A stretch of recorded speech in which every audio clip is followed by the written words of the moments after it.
Hello. Enchanté. Hi.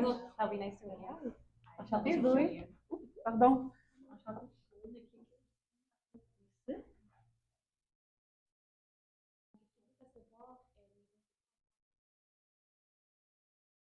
Good afternoon, delegates. Each team has 18 minutes to present its case to the judge. I will show a card for the last 10 minutes, 5, 2, and 30 seconds. During the last 10 seconds of the presentation, I'll use both my hands to indicate the number of seconds. If it has not finished its presentation after 18 minutes, will be stopped in order to move on to the question. Timer will also be to indicate the end of the presentation.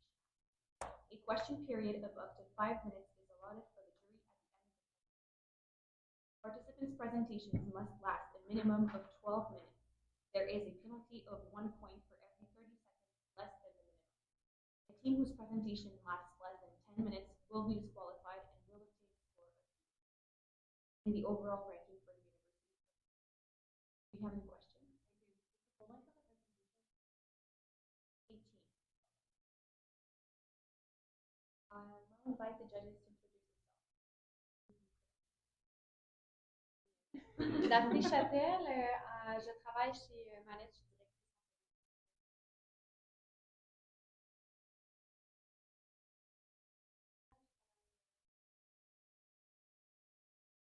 Elisabeth, je suis responsable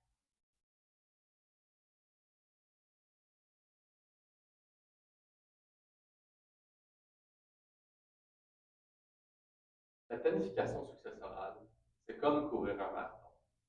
Le marathon, c'est une épreuve sportive pour laquelle il faut beaucoup se préparer et beaucoup s'entraîner. Eh bien, un peu comme un marathon, la planification successorale, ça n'arrive pas du jour au lendemain. Ça prend énormément de préparation et il faut prendre le temps de préparer cette transition. Bonjour, je m'appelle Paul, je suis ici avec mes collègues Shelby et Zoe. Et aujourd'hui, nous allons vous présenter More Than a Financial Transaction. Je vais continuer la présentation en anglais, mais sentez-vous à l'aise pour poser vos questions. Why are we here today? We're here today to create a sustainable and practical succession plan to ensure your family legacy, garner employee trust, as well as ensure the company's long-term prosperity. By looking at 3 key questions, the first being, how can ABC Electronics structure their leadership to ensure a smooth transition? How can they foster trust and maintain strong work culture, as well as how can they strengthen their client relationships to ensure client retention? With our 3-step implementation plan of setting up the next generation, we're going to structure, strengthen, and solidify the future of your company. I'll now pass it on to Zoe for the analysis. Thank you, Paul. So before I actually get into the meat of our analysis, I wanted to lay down the pillars of what makes a great succession plan. And that's people, adoption, engagement, and execution. Now, what do we mean by people? We mean the stakeholders and the knowledge that you hold within your company. When it comes to engagement, the communication between you and your clients, you and your employees, and the involvement of your employees throughout the succession plan. When it comes to adoption, we mean the adoption of the plan, the adoption of the new CEO, and the trust of the plan that it's going to go well. And lastly, execution, the speed and the progression of your plan. Now let's look at your building block number 1, culture and values. Now your values drive the operations at all levels, and that's what forms the foundation of your company. Now, Mr. Yves, Madame Carole, you came into this business sharing a common desire, and that was building something lasting and prosperous. And you were doing that through your values. You instilled trust, expertise, commitment, collaboration, and lastly, passion throughout all your business. Now, how does this truly reflect in your business? Well, we pulled out 2 quotes from the case that you provided us. The first is that the work environment that you provided is characterized by friendly and warm atmosphere. And on top of that, your reputation is built on the strong, lasting relationships with your consumers and suppliers, making your values the core aspect of your business. So all of your decisions are made around these values. So how can you ensure the continuity of these values going on? You have 2 options. The first is value-based succession. Now, value-based succession has a focus of preserving a company culture, family legacy, and long-term relationships. On the flip side, business-based succession, the focus here is strategy, performance, and operational efficiency. But I remind you, the values are at the core of your business. This is the first thing you want to sustain through it all. So we suggest you go with value-based succession. And what does that mean for you? By taking a value-based succession, you should be selecting a successor whose values align with those of your company. Therefore, to preserve your legacy and culture you've taken so long, Mr. Ivan to curate. Now, building block number 2, business understanding. Now, each one of the succession candidates that you highlighted have great strengths. However, they lack the comprehensive leadership experience and business exposure that you, Madam Fallon, and Mr. E currently have. So what do you actually need in a CEO? You need leadership skills, value alignment, like you mentioned before, strategic vision, and on top of that, a business expertise understanding of what you've built. Now, if we look at Maxime, Catherine, Alexander, and Alain, each one of them has their own highlights. Maxime, the drive that he has to grow this business is great. Catherine, she really is interested by accounting, finance, and ecology. Alexander, he's very well settled within his tax lawyer industry. He knows a lot about that. And lastly, Alain, your right-hand man, knows a lot about this business. However, they also have each one of their faults that could hinder them from being the best CEO that they can be. If you take a look at Maxim, although his boldness and his drive is a great quality, it's also going to hinder the transition within the role. You know, you want to keep aligned with your values, and his boldness steers away from that. Kathleen, she's only been within the company for 3 months. A lot of the employees you currently have and you've had for a long time don't see her position yet, don't see her as a leader. Alexander, although very well settled within his current business, he does not understand this business necessarily because he's never worked within it. And lastly, Alain, although he's had 20 years experience within it, both as a leader and as a worker, he's lacking those communication skills with different employees that has created friction in the past. And what's the common goal between these? Is that they all lack some sort of perspective or training within the company. But there's a great solution to that, and that's simply offering training and opportunities to learn. I can highlight a case study, All Connect Logistics. They're in the same situation that you currently are in. They didn't really know what to do about the future of their leadership. Why? Because there's a lack of skills and a lack of experience. But they came up with a solution of partnering with Sky. Sky offered them leadership trainings catered to every single individual within the company and encouraged cross-training. What did this lead to? Well, increase in confidence from the managerial side towards their employees and increase of communication amongst different divisions and teams. And that's what you need to take away.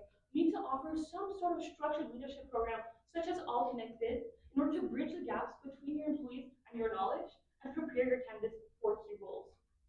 Now, building block number 3, structure. Now, the absence of formal management structures and defined decision-making processes hinders effective succession planning. So your current issue, Madame Kavlan and Mr. E, is that your meetings are currently done both at home and in person at the office. And on top of that, there's no guiding entity that aligns the values of your business. What does that look like for your structure? So currently, like I said, Eve, you're at the top of the business, and Kevin, you align the rest. And this is from where your current guiding forces are coming from. You're making sure that the business stays aligned. Without you, that guiding force is no longer there. So what do we suggest you do? Is introduce some sort of advisory board. By doing so, just like what you just did, you'll be able to align the business throughout the future when it comes to decisions and making sure those values that we mentioned at the start stay within the core of your business. And that's what you need to take away. Is by introducing some sort of formal management committee, such as an advisory board, and a structured decision-making process, you'll be able to preserve your core values throughout the transition. Now, building block number 4, communication. Transparent communication and active employee involvement are essential for maintaining trust, but most importantly, ensuring employee buy-in. Now, 3 key facts that we really want to drill into today is number 1, 86% of leaders believe that communication is an important factor, to successful change management. 70% of succession plans fail due to a lack of employee engagement and poor communication. And finally, companies that involve employees during the succession planning oftentimes are more likely to report 2 times more of a smooth transition. So how can you check off these 3 boxes? Communication, engagement, and involvement. First of all, you want to articulate any changes and the plan itself to your employees and any other stakeholders. You want to encourage your employees to ask questions, highlight their concerns, to give you the opportunity to ease them. And lastly, have the key players, the same ones that we mentioned before, implicated in the succession plan so that they feel valued through it all. Now, by doing this, what's the result? Employee trust, alleviation of the current concerns that some of your employees have, and most importantly here, retention of top talent. Now, this is what you need to take away, is that by adopting a change management strategy that honors long-standing employees, the ones that are key players currently within your company, you can smoothly transition through new leadership by keeping communication at the core of it. Now your last building block, notably one of the most important, the client. A phased transition plan emphasizing knowledge transfer and strong client relations is key to maintaining client satisfaction. Now, Mr. Company, you've been the main point of contact with your clients. They trust you, they know you. And that's currently what you offer to them. That's why they love you. You offer them trust in the products you offer, knowledge within the industry, and an understanding of every client's situation. So what needs to be done for this to be sustained and clients to stay happy? You need to communicate with your clients, you need to appease any concerns, you need to acknowledge the situations that they are in. If I can highlight that this takes a lot of time to do. To be able to do that, you need to continuously do it throughout the years. If I can highlight the companies that rush a leadership transition, risk losing up to 70% of their customers due to uncertainty and service disruptions. That's why it's super important to make sure that you're there for your clients and you take the time to understand them. And that's what you need to take away, is that by phasing you out gradually, Mr. Company, and introducing your successor, you can maintain and strengthen key relationships, ensuring continuity and stability for your clients. Now I'll pass it off to Shelby to look at your next successor. Thank you, Zoe. So as my colleague outlined, there's really four key people. Then we analyzed Maxim, Kevin, Alexandre, and Alain through four key criteria here, both their experience inside the business and outside, their interest in being involved in the company, their cultural fit and their values, and their leadership readiness. And what we really saw here when we analyzed is that Alain is really the standout candidate with his 20 years experience being your right-hand man. As a middle child before myself, I just know how delicate a family dynamic can be, and that's without throwing a family business away. Mr. Trombley, Madame Caillet, how can we ensure that we set up the next generation of your business for success, your family at heart, and your employees top of mind? So I'm proud to present our strategy, setting up the next generation. A 3-year action plan, ensuring the success of your business for years to come in 3 phases: structure, strengthen, and solidify. I'll be walking you through the structure of setting up the new company structure, touching on the share allocation, and how we're going to help shape your leadership. Now, let's take a look at your current leadership structure. You asked us a key question of how can we establish solid governance structures to ensure company sustainability. And here's how we recommend that. We recommend moving Alain in that CEO position with Maxim right next to him as Chief Operating Officer to allow him to grow in that role and be Alain's right-hand man, similar to how Alain was yours. Apart from that, Kevin is going to remain in her role as Chief Accountant, so she can really grow in that role. And we also recommend that she takes on the work of an ESG compliance officer, given her interest in the role. And we also recommend an external hire for that HR and admin director to take over Madame Caillet's role. All those roles underneath, we really recommend internal promotion. We find that the best leaders are those that know their employees' roles inside and out. Now, let's talk representing the interest of every key stakeholder. There were 2 questions regarding this we wanted to answer. How can we ensure a shared vision for the company between the founders and the successors? And what governance structures can be implemented to ensure that harmonious decision-making and taking those meetings out of the family? We recommend a 5-seat board with the CEO, Alain, and the COO, Maxim, as well as yourself and Madame Caillet. And we recommend that 5th seat for an external position. And we recommend your 3rd son take into it, Alexandre. Given his 13 years experience as a tax lawyer, we really think that he would be the best fit for the role and allows him to get invested in the business as well, and is a good step. Now let's talk about the why. Succession management ensures that you and Pavel are involved in the mentorship and leadership development. It will look like quarterly meetings with structured voting for performance management, as well as conflict resolution as needed, and some key responsibilities are setting that company's long-term strategy. A case study I want to highlight is Lego. They set up a board of directors in 2004 and brought on a non-family CEO. His independent expertise really helped guide strategic decisions, leading Lego from near bankruptcy. The key purpose I want you to take away from this of why we need this board is to ensure that smooth family succession, provide that strategic oversight and governance, maintain employee and client trust, and support that long-term business growth. Now let's talk fostering leadership for your company's future. There were 2 questions on this. First, focusing on how your children can maintain and strengthen their credibility and legitimacy as future company leaders, as well as what can we propose to Alain to address his communication. First, we looked at 4 areas for improvement, the first being Alain's communication. There are a few courses we recommend he take on this, both focusing on intergenerational communication as well as leadership communication, fostering that to help him become a more well-rounded CEO of your business.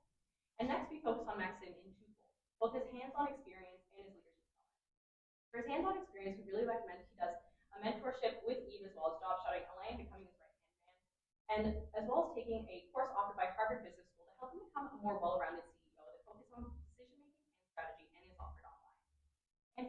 Lynn's business acumen, we recommend she looks at operations training as well as taking some ESG courses to help grow her experience.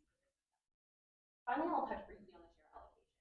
We distributed it evenly across each of your children at about 31.5% per child, and giving that 5% equity in the business to Alain as compensation for his new role as CEO, but also as a thank you for the 20 years that he has given the company.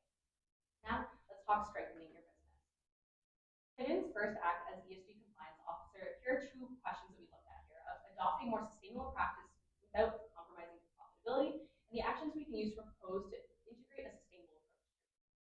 First, we recommend she enacts an electronic recycling program. This looks like creating a recycling program for electronics to donate to kids in need in your community and local schools throughout the state.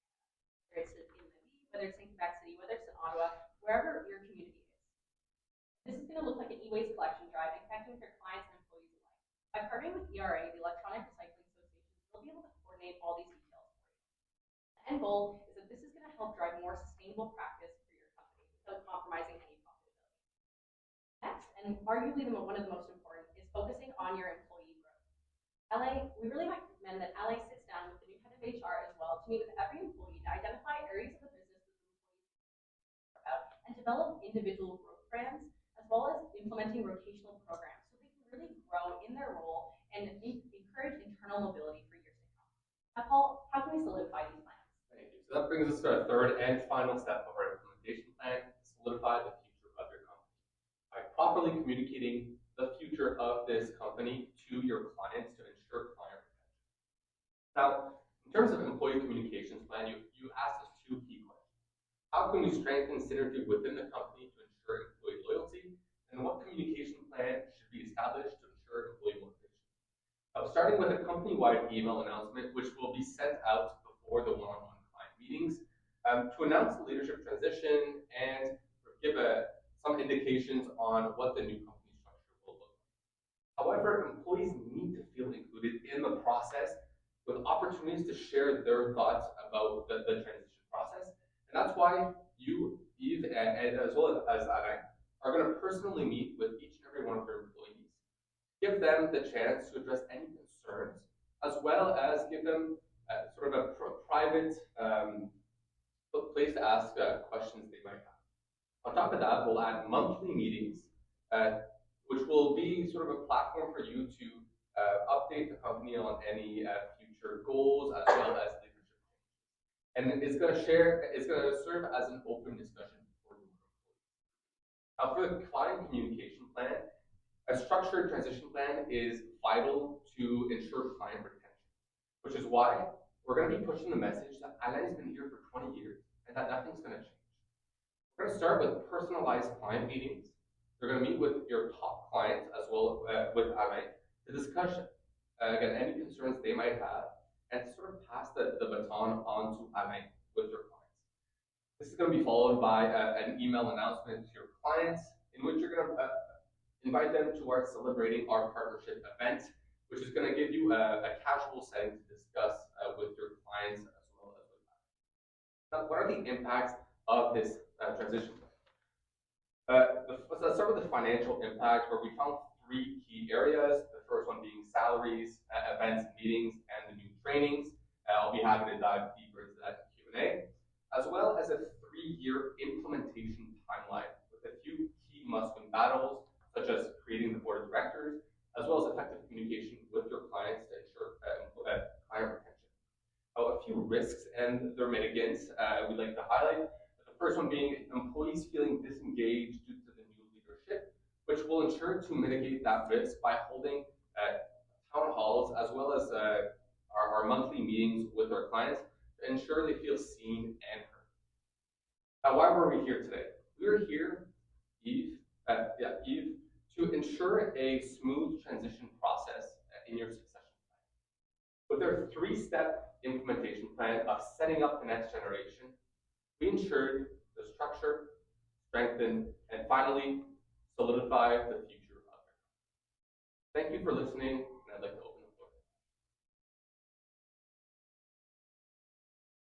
Presentation time is over. We are now at the 5-minute question period. As a reminder, the judges must ask each team at least one question. Je vais poser ma question en français, mais n'hésitez pas à répondre en anglais. Parfait. J'aimerais savoir de quelle façon est-ce que vous prévoyez annoncer à Maxime et Karine que Alain prenne finalement un rôle hiérarchique supérieur à leur position là, dans le futur organigramme. C'est sûr que oui, bien sûr. Ça reste quand même une entreprise familiale, mais ça serait plutôt du point de vue de on va vous aider à atteindre ce point-là plus tard. Nous, on entreprend que Alain va prendre le rôle de CEO aujourd'hui, mais en tant que liaison pour Maxime ou Karine plus tard. Il va, comme vous avez Shadow Alain, pardon pour mon anglicisme, vous allez faire la même chose Alain vers Maxime pour lui montrer tout ce que votre entreprise offre.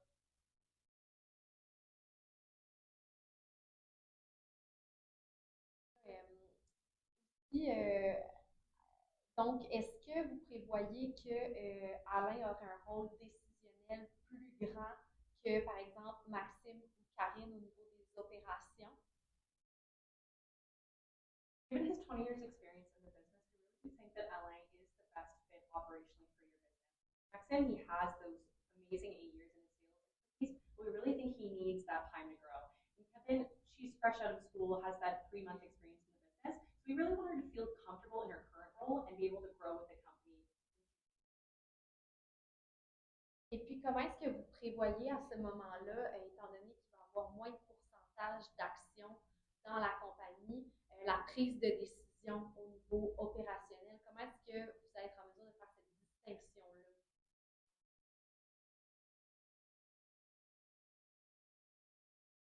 Les grosses décisions de la compagnie vont être prises par le Board of Directors. Donc, même si, en termes de shares, en français, bon, il a une plus petite part de la compagnie, les grosses décisions vont être prises parmi ce comité dont il fait partie. Donc, il va faire partie de toutes les grosses décisions. Parfait. Est-ce que vous envisagez, j'entre dans le sujet d'Alexandre, bon, parce qu'on a octroyé le même pourcentage d'actions à Alexandre qui est à l'extérieur de l'entreprise, qui n'a jamais travaillé, et Karine et Maxime. Est-ce que vous anticipez des insatisfactions en lien avec ça? Puis si oui, comment est-ce que vous allez les adresser? On y a réfléchi assez durement à cette question et la conclusion de notre questionnement est venue quand j'ai fait une petite étude de marché par rapport à des compagnies similaires à celle de ABC Electronics. Une compagnie qui fait 10 millions de dollars de revenus par année. Donc, dans différents secteurs, on n'avait pas exactement la précision, mais leur EV de revenue multiple en moyenne, c'est de 1,5 à 3. Donc, ce serait une compagnie qui valerait de 15 millions à 30 millions. Donc, on pensait qu'en tant qu'enfant de Yves, ce ne serait pas correct de ne pas lui donner le même montant. Et on pense que sa place sur le board of director lui donne aussi lui permet la chance d'évoquer son opinion par rapport à la compagnie. C'est pour ça qu'on a pris cette décision de lui donner le même pourcentage. Parfait. Et puis, advenant le cas où Maxime ou Karine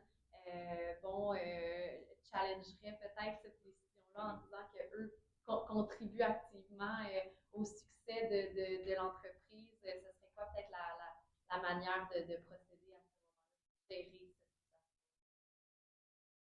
Ouais, ben, je pense que c'est tout simplement une discussion à avoir avec les 3 enfants. Ce serait peut-être Yves et Carole et les 3 enfants pour en gros discuter sur le fait que c'est le legacy de Yves et Carole. Et certes,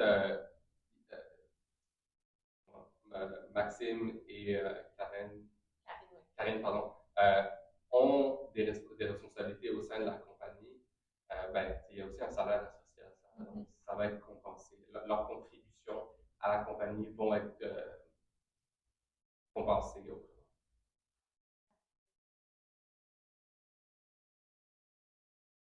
C'est pas mal le tour de mes questions.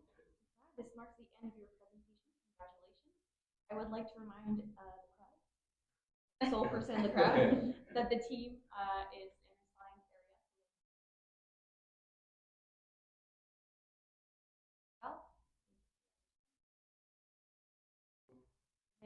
Thank you. Merci beaucoup. Yes. Sentir à l'aise. Un petit malaise, merci pour votre temps. Passez une bonne journée. Bonne journée à vous.